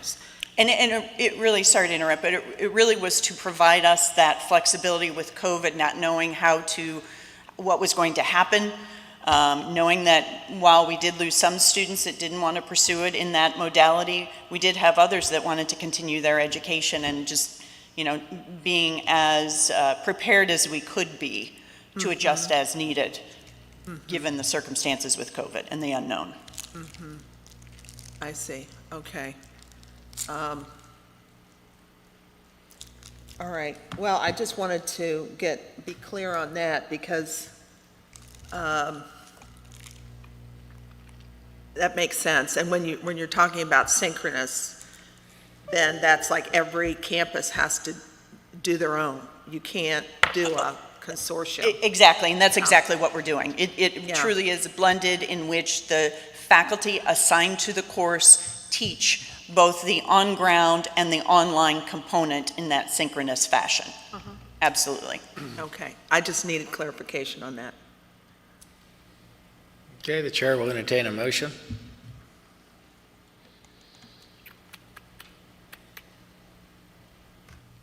I would move to accept, looking through the staff recommendation here, as a provisional license Already provisional, yeah. that's listed here. We have a teach-out plan. Do we have a teach-out plan in the event that we do, that It's a contingency. I'm sorry? It's a contingency to get it approved. So I'm asking, do you have one coming that you're aware of? We can create one. Create one. Certainly. Okay. Yes. Okay. This is a hard one. It is, yeah. I I'm mean, trying to form the motion here. Now, the institution is submitting application for annual license. When are they due for their annual license review? September is when That's why the provisional is only till September 2021. Yeah, 2020, this coming September's. And at that point, and I hate to this, do you need the approval of the program, of the modality? Or can you live without it? It's more of a question about what our students need in terms of being able to do some of their work online during the pandemic. But you stated earlier that part of the reason why your retention suffered is because they want to come back to campus. Yes. So which one is it? Correct. And some of them have been coming back on campus. Our campus never actually closed, so students could continue to take the online while we had temporary online. They were able to complete their courses in that modality if they didn't feel like they could come because of COVID. When are the students due back on campus? They're already back. They just have the option. Okay, so we can live without Yes, that. it's an Okay. optional. Okay. So, move to accept staff recommendation, whereby the institution will be issued a provisional license until September 30th, 2021. Yeah, that's already included in the. And then deny the application and give them the institution the opportunity to resubmit for consideration during their annual review process. Okay. Do I have a second? A second. Second by Ms. Bradley. Any further discussion? The contingency would still apply, correct? Yes. Okay, yeah. Hearing no further discussion, all in favor signify by saying aye. Aye. Opposed, motion carries. Thank you. Thank you. See you in September. See you in September, yes. Branch campus applications, none. Name change, none. Agent training programs, none. Program terminations, none. approved applicant letter sent. We'll take Roman numeral 10, 11, 12, 13 together. So moved, sir. Motion by Dr. Matos. Mr. Crusito, I don't know if this is the appropriate time, but we still have one pending item. I know, I've been. Oh, okay. I keep it. I'll I've been- second. I've been asking staff for the last hour, Okay. so, I'll second thank Dr. you, Matos. Ms. Bradley. Discussion? Hearing none, all those in favor signify by saying aye. Aye. Opposed, motion carries. We will take a break. How far are they out? They're here. They're parking. Well, let's take a quick break anyway. There you go.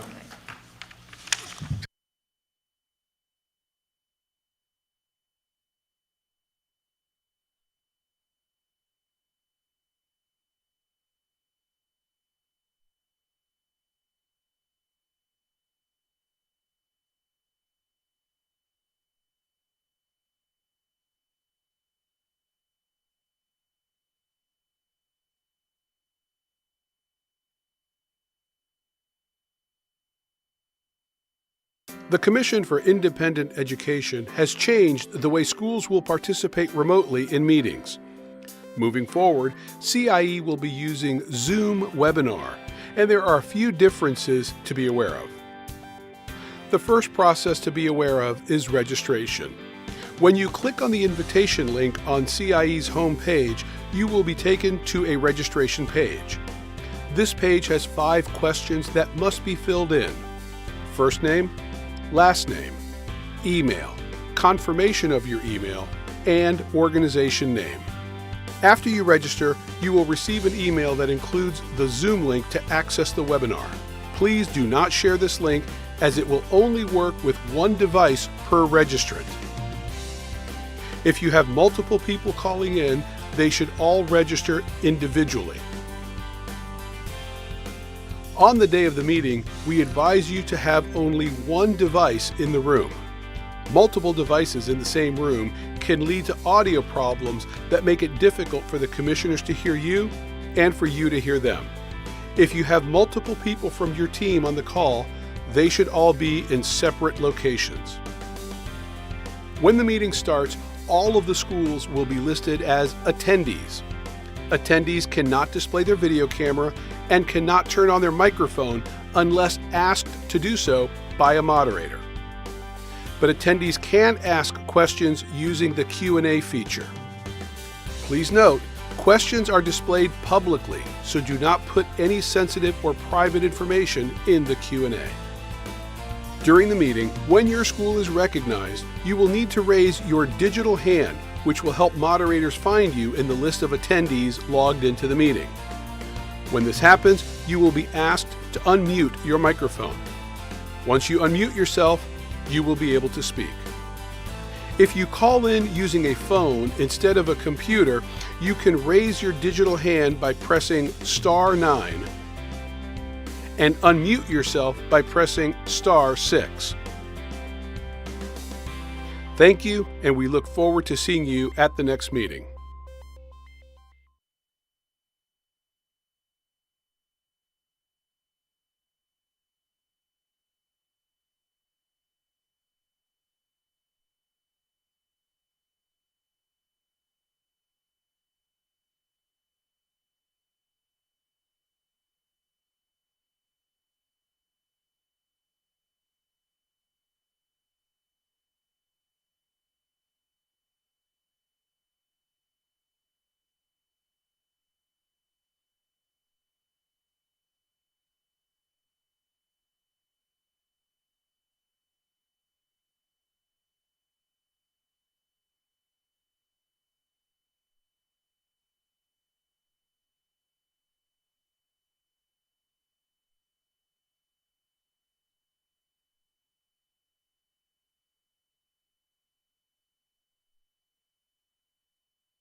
Is Perfect 10 in the house?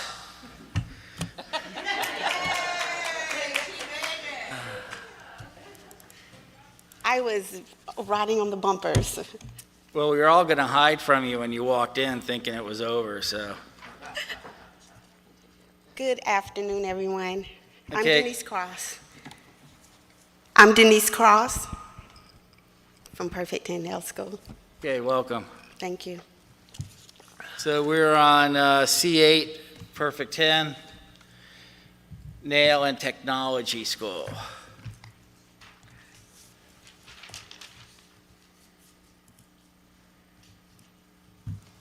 And this is deny annual license, extend provisional through July 31st, 2021.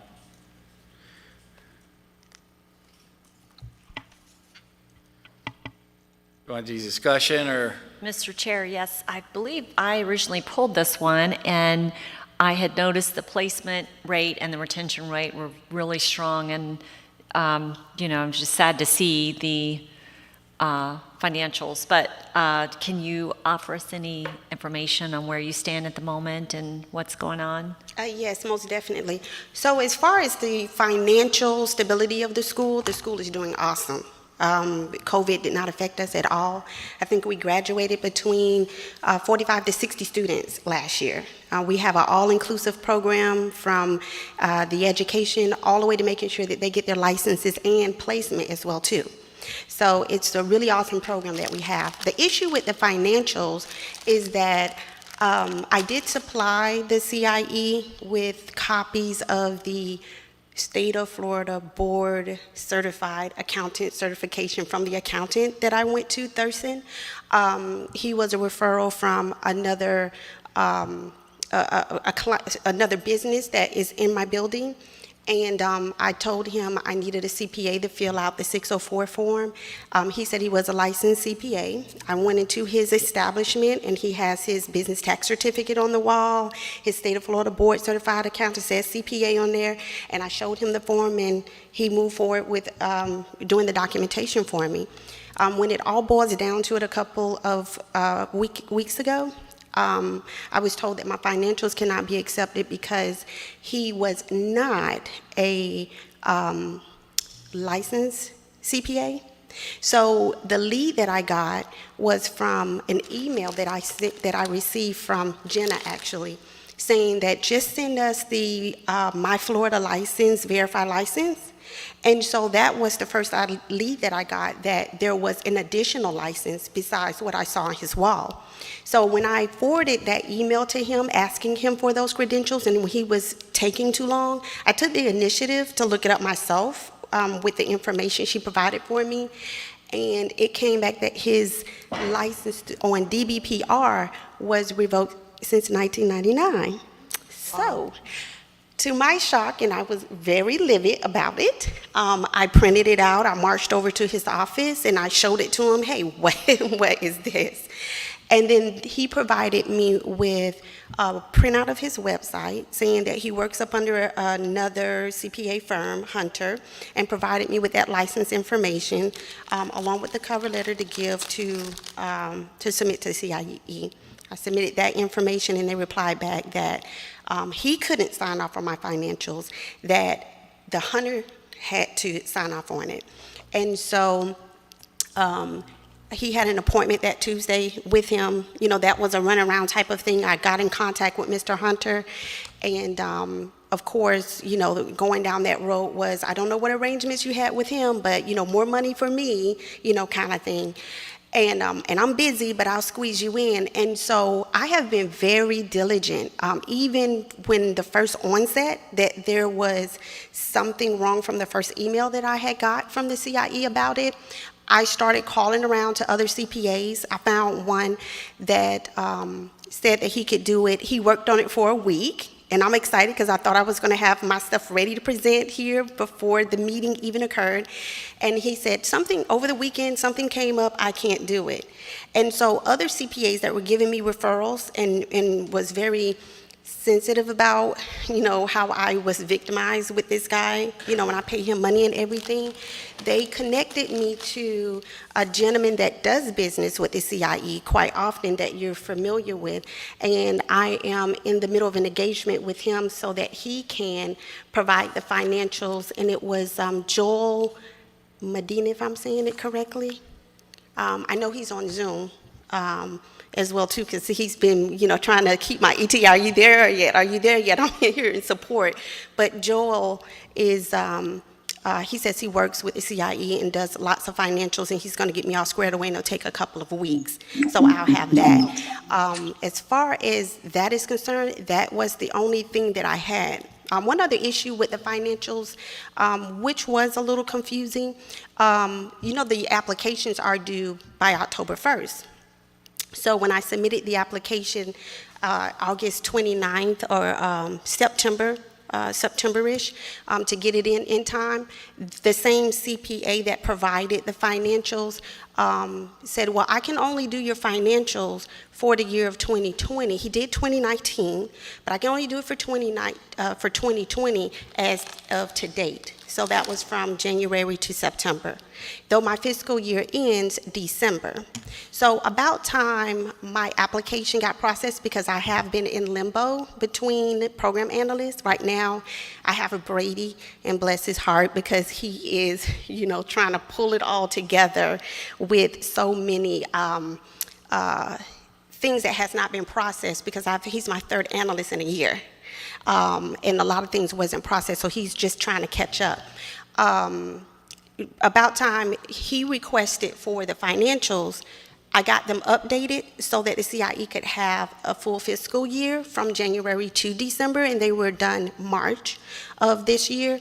And so there was a little confusion there, like, why is this dated September, but it says the fiscal year is December? And I'm like, well, that's just before the submission of the application, how much income the school earned from January to September. And it was dated because it was done September. And March is only just a full fiscal year, but it was done in March. So that's the only problem I'm having on the financials, is a licensed, real CPA in order to sign off on them, and I'll have those in a couple of weeks. Okay, thank you so much for that detailed explanation.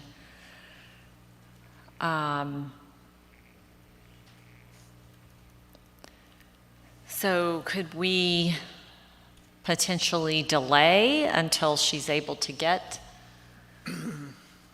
the officially licensed? You sure can, or she can waive her 90 days and come back at the next meeting.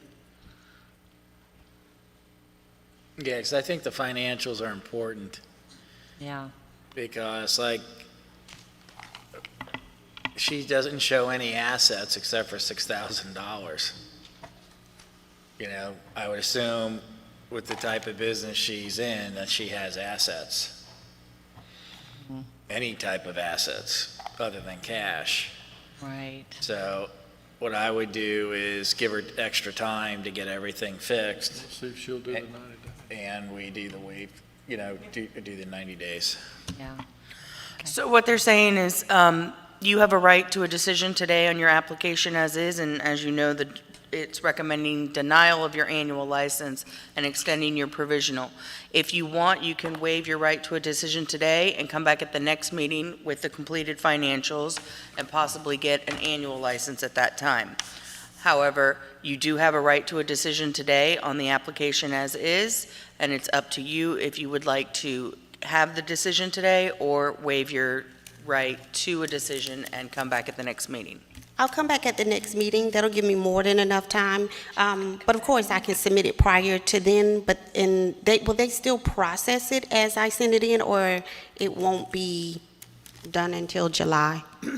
No, they'll process it as soon as it gets in and hopefully have it on the July meeting. And depending on what your finances say, the recommendation might change. Okay, awesome. Sounds like a plan. Joey said it. Yeah. So I just need you to say that you're willing to waive your 90 days. I'm willing to waive by 90 days. And that you'll come in the night before. Yes, yes. Okay, thank you. You're welcome. Safe travels back. Thank you. It was worth the travel, you see? It was. After the meeting, I just have a few clarification questions about some things that I can probably ask. The last table over here? Yeah, Okay, great, thank you. thank you.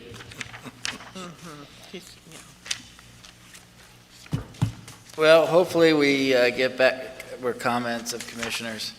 I hope, get back to some normalcy the next meeting. Got to. And so, we have people here that can answer our questions. And I do appreciate the people that did travel to the meeting. It's always a lot nicer when they're in front of you versus somewhere in the ceiling. At least I don't have to strain my neck looking up in the future. So, but as always, for staff who's listening, thank you very much for all your hard work. Commissioners, thank you for being so thorough with the files and asking the right questions. Thank you. Yeah, we're going to have to get staff back in. I don't think Mr. Smith's going to make it with a singing career, so we got to get him back in, get some help. Is there any further comments before we adjourn? And thank you, Mr. Chair, as well. Yeah, thank you, Mr. Continuing Chair. to lead us through this unusual time. Even with your arms being a challenge. Well, this year I started every other meeting, I'm in a sling, so So what can we expect for next meeting? Will you have 2 arms I will have and a shoulder? one and 3/4. How's Okay, that? that's good. That's progress. Next The meeting only- is I have a July comment, sir. 27, 28. When is the next meeting? July is 27 and 28. Is that a Tuesday or a Wednesday? I'm just kidding. Oh. That's an inside joke. Okay, so anyhow, no, my comment is, even though the staff had work, I know that during COVID, many of the staff members, we all had to juggle with private lives and changes, with many things, and, all of us know that. I just have to say kudos to the staff because they never meet a beat. Maybe we had to get on the phone a couple of more times than usual, or emails a lot more than usual, but at the end of the day, the thorough review that the staff has done to get us prepared for these meetings has been absolutely outstanding. And if you are watching, I love you guys. I mean, you have done an incredible, incredible job with what we all know were challenges. So thank you, Mr. Chair, also for your leadership, and Mr. Kinchin. Mr. Chair, for the staff, are very passionate. Y'all done good. I'm done. Is passion going to be part of your sermon on Sunday? No, I'm preaching out of Song of Solomon, so I better not do that. Okay. And then also the Sarah meeting will be the 29th of June for those that are part of Sarah. Okay. Thank you. Motion to adjourn? Yes, sir.